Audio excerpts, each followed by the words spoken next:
Good evening, everybody.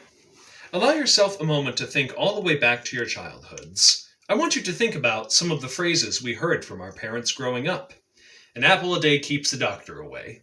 Make sure you wash behind both ears. Look both ways before crossing the street. These and many others are commonplace phrases used to teach us simple but effective life skills which we carry into adulthood. There is one phrase, however, that I believe to be entirely problematic. For young men in particular, it is a phrase that has been said too many times to be counted. Real men don't cry.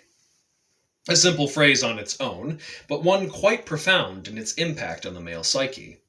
From young ages, many boys and men are taught to bury their emotions deep. Remain stoic, show nothing of your true feelings to anyone. Should men show their weaknesses and vulnerabilities, they are somehow seen as less masculine and weak. This can leave men in a state of emotional turmoil and strained mental health. Whether they suffer from mental illnesses, have been critically injured in the workplace, or experienced sexual assault, the emotional and mental struggles men experience in this society are all too real to be ignored and must be taken seriously. This is not just the opinion of one person, for the facts speak for themselves. According to the American Foundation for Suicide Prevention, the national suicide rate is highest among middle-aged white men. In 2019 alone, men died by suicide 3.63 times as often as women. The National Center for Health Statistics reported that, in a survey conducted of 21,000 men, 1 in 10 reported feelings of anxiety and depression. But from this number, less than half of those men sought treatment. Roughly 6 out of 10 men will experience trauma in their lifetime. Such trauma is related to accidents, physical assault, combat, experiencing disaster, or witnessing an injury or death. When it comes to sexual assault, 2.78 million men in the United States from the time of 1998 have been victims of attempted or completed rape. This is roughly 1 in 33 men, and 1 out of every 10 rape victims overall is male. The fact of the matter is that men suffer. Not only do they suffer, but they are taught to endure the suffering. They are told by problematic ideals passed down by their mothers and their fathers that a man's strength comes from working through his problems and seeking no one to rely on but himself. Through these ideas and these lessons, men do nothing but doom themselves to lives of internal torment and a path which leads to self-destruction. There are solutions to these problems. The first step in changing these ideals that have plagued men for so long is acknowledging that such issues exist.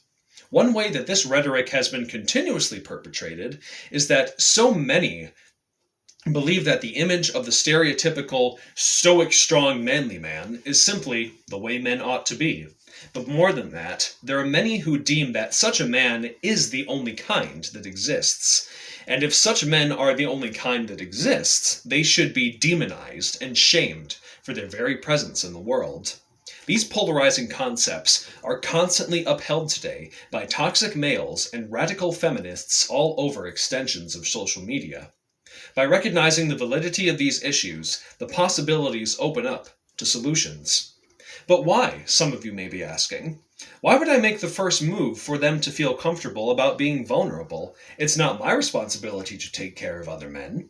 In certain cases, that is true.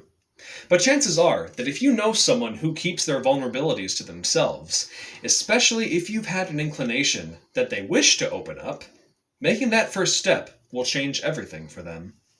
Another common counter to this is as follows. Why is it all about men? Women have dealt with so many more issues than men for far longer. They need to figure out their problems on their own, like adults. That may be the case, but the struggles women have needed help in overcoming are known far and wide. Men who need help in areas like depression, anxiety, and the extremes of suicidal thoughts and domestic abuse aren't often allowed a voice. Suffer in silence, they are told, and all the while that suffering leads to a downward spiral of pain and unhappiness.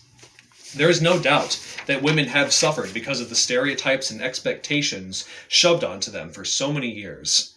It is high time that the same stereotypes and expectations forced upon men are given the same time of day.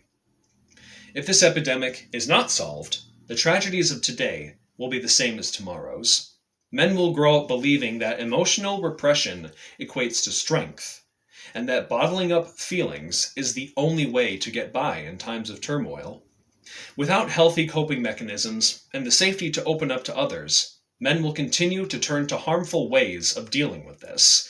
Drug use, intentionally hurting themselves, consider the stereotype of a man beating his fists against drywall when he's upset. In the most extreme cases, men will see no way out and turn to the unthinkable, ending their own lives. But if things changed and we started accepting healthier views of masculinity, the world would be a much happier place. Men can learn to be as emotionally as open as women and not feel as though they are weak. Such openness can make for better fathers, more effective leaders, and inspire them to seek out the help they need when they are suffering. A society where men are allowed to express their feelings and desires could lead to whole generations of happier, healthier, and stronger men to follow.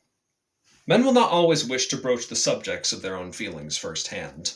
Given what they have grown up believing, people like their wives, girlfriends, male friends, siblings, and co-workers must take the initiative in making them feel comfortable enough to be honest. So open the door for men to be honest about their mental health. Then let them be honest about what they are feeling. Some of what is said may be upsetting to hear. Some of what they are honest about may come off as uncomfortable, hurtful, or angering. But let them speak, for they deserve to be heard. Once men are comfortable opening up, they must be taken seriously. If you know someone who is being emotionally open, make sure that they know that it is okay. Do not try to analyze their feelings with cold, hard logic and attempt to formulate immediate solutions to their problems. This is not to say that men need to be babied. This will simply leave many feeling belittled and patronized. Of great importance, if they recognize that they have the need for further help, professional and medical in particular, encourage them in this endeavor. The realization of this vision is not something that can be achieved overnight. It is also true that not every man desires to be emotionally open, simply because that is not who they are as people. But living with the idea that men's mental health does not matter and should not be taken seriously is pure unadulterated nonsense. In conclusion, I would like to leave you with another old saying from some of our childhoods, but with my own spin on the words. If you teach a man to fish, you feed him for a lifetime. If you teach a man to open his heart, he will give thousands more a voice to be heard.